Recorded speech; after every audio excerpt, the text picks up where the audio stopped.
এই শব্দটি বারবার আমাদের অস্বস্তির কারণ হয়ে দাঁড়িয়েছে বিশ্ব উষ্ণায়ন।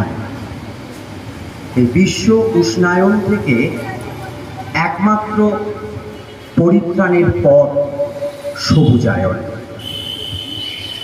হুগলি জেলা তথা বর্ধমান জেলা আমরা মামুতার কর্মকাণ্ড দেখছি। ওনাকে আমরা সমাজসেবী বলবো না, আমরা বলবো সমাজকর্মী। অত্যন্ত বিজ্ঞান ভিত্তিকভাবে বছরের 365 দিনই কিন্তু উনি কাজ করে চলেছেন পরিবেশ রক্ষায়। আমরা সাহিত্যিক হিসাবে অবশ্যই আমাদের সাহিত্য কর্ম করে থাকি, সৃষ্টি করে থাকি, এবং যদি পরিবেশ রক্ষা না পায় তাহলে মানুষও রক্ষা পাবে না, এটাই বাস্তব। আর এই জায়গা থেকেই আমাদের পরিবেশ ভাবনার সূত্রপাত। চারিদিকে আমরা দেখতে পাচ্ছি পলিউশন অর্থাৎ দূষণ। এই দূষণের হাত থেকে রক্ষা পেতে হলে একমাত্র উপায় সবুজায়ন।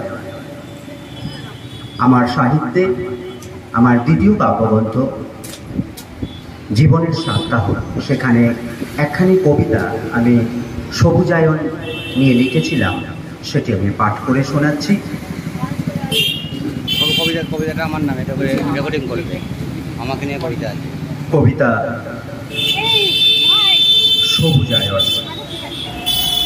পিছনের ব্যানারে আপনি নিশ্চয়ই দেখতে পাচ্ছেন যে গঙ্গা মিশন বলে একটা লেখা রয়েছে। সবুজায়নের সাথে সাথে আমরা গঙ্গাকে দূষণমুক্ত করতে চাই। গঙ্গা আমাদের রাষ্ট্রীয় সম্পদ। আমরা সবাই গঙ্গাকে মানি, গঙ্গাকে জানি, কিন্তু মানার মতো মানি না। আমাদের বাড়িতে যে পুজো হয়, আমরা যে ঠাকুরকে যে ফুল অর্পণ করি, সেই ফুলটা শুকিয়ে যাওয়ার পরে আমরা কী করি? মা গঙ্গার বুকে ভাসিয়ে দিই। এটা কী হয়? গঙ্গা দূষণ হয়। ওই ফুলটাই আমরা কী করবো? কোনো গাছের গোড়ায় দেবো, সার একটু ভাবতে হবে। কারণ আগামী দিনে জল সংকট অনিবার্য। সেই জল সংকটকে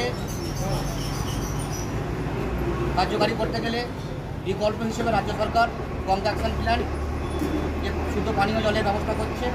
গঙ্গার জলটাকে শুদ্ধ করে আমাদের মধ্যে বন্টন করবে বা আমাদের মধ্যে কানেকশান দেবে। সেই পানীয় জল আমরা খাবো বা স্নান করবো, যা কিছু করবো। কিন্তু সেই জায়গা থেকে দাঁড়িয়ে যদি আমি দেখি জল অপচয় হয়ে যাচ্ছে, আজকে বিভিন্ন জায়গায় জল শূন্য হয়ে যাচ্ছে। আগে 100 ফুট 150 ফুটের মধ্যে টিউবওয়েলের মধ্যে পানীয় খাবার জল আমরা পেতাম। এখন 400 ফুট 500 ফুটেও যে জল পাচ্ছি সেটা পানীয় খাবার জল নয়। এই কারণেই এর বিকল্প হিসেবে একটাই, বৃক্ষরোপণ করে প্রজন্ম যে আছে, সেই প্রজন্মের জন্য আমরা কী রেখে যেতে পারবো? আমি তো কত হয়ে যাবো, আমি মারা যাবো, হয়তো আমাকে কবর দেবে, এনে দেওয়ার হয়তো শ্মশানে জ্বালিয়ে দেবে। কিন্তু প্রজন্ম যে আসছে, এদের ভাবনাটা কে ভাববে? আমরা প্রত্যেকে চাই আমাদের সন্তান সন্ততি যারা আছে তারা শিক্ষিত হোক, আকাশ ছোঁয়া উন্নতি করুক, পড়ালেখা করুক, কেউ ডক্টর হোক, কেউ ইঞ্জিনিয়ার হোক, কেউ জজ হোক, কেউ ব্যারিস্টার হোক, আমরা প্রত্যেকে চাই। কিন্তু আমরা আদৌ কি এটা ভেবেছি যে আমার সন্তান যে আছে সে দূষণমুক্ত সবুজ পৃথিবী পাবে?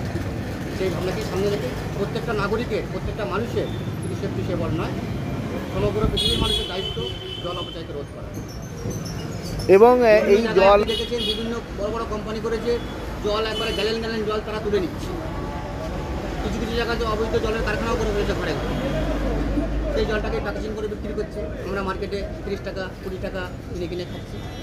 এইগুলো না যদি বন্ধ হয় তাহলে পরবর্তী প্রজন্মকে আমরা জল রেখে যেতে পারবো না। কিন্তু রাজস্থানের মরুভূমি ছেড়ে দিয়ে যেতে হবে আমাদের। আর জলের জন্য তো হাহাকার বেঁচে যাবে। জলের জন্য দেখবেন একদিন বিশ্বযুদ্ধ বেঁধে যাবে, এটা হবে। আগে থাকতেও জন্য আমরা সচেতন করছি, সচেতন হয়তো ভালো, না হলে আরও ভালো। বুঝতেই পারছেন কথা কথা বলছে প্রকাশবাবু, এই ধরনের অনুষ্ঠান এই যে পরিবেশবিদ বা যারা সমাজসেবী রয়েছে করে, কি বলবেন? দেখুন, এই যে আমাদের আজকের যে অনুষ্ঠানটা সেভ ট্রি সেভ ওয়ার্ল্ড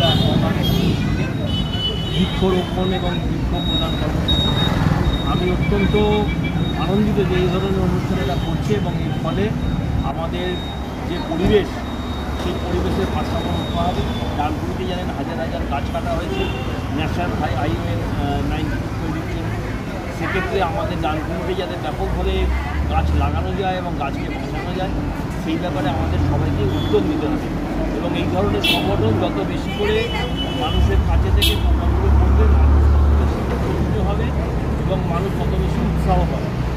এবং সব থেকে যেটা দেখা গেল যে গাছ আমরা ফুটে দিতে পারি, কিন্তু সবথেকে ভালো হয় যদি আমরা নিজেদের বাড়ির মধ্যে যে গাছটাকে লাগাই, তাহলে গাছটা রক্ষণাবেক্ষণ অনেক বেশি হয় এবং আমরাও অনেক বেশি করে সেই গাছটার যত্ন নিতে পারি প্রতিদিন।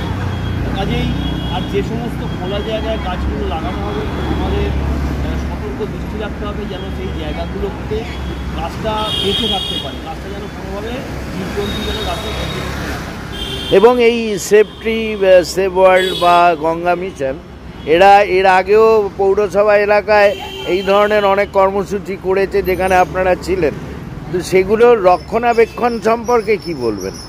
দেখুন সেগুলো রক্ষণাবেক্ষণ বলতে আমি তো আগেই বললাম যে পৌরসভার তো নির্দিষ্ট কোনো জায়গা নেই যেখানে গাছগুলোকে রক্ষা করা হবে বা তার জন্য লোক নিয়োগ করা হবে। আমরা যে ম্যান পাওয়ার নিয়ে কাজ করছি সেই ম্যান পাওয়ারে আপনারা জেনে রাখবেন যে ডানকুনিতে উত্তরোত্তর জনসংখ্যা বাড়ছে, আস্তে আস্তে এটা অনেক বেশি নগরায়ন।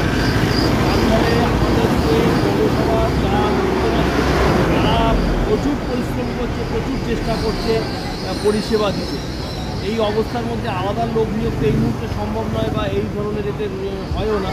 সেক্ষেত্রে মানুষকেই উদ্যোগী হয়ে বিভিন্ন ক্লাব সংগঠন, বিভিন্ন স্বেচ্ছাসেবী সংগঠনকেই উদ্যোগী হয়ে এই কাজগুলোকে এগিয়ে নিয়ে যেতে হবে। অনেক অনেক শুভেচ্ছা আপনাকে। খবরটি নিবেদন করছেন কাইটসো academy and professional salon, the ultimate solution of hair and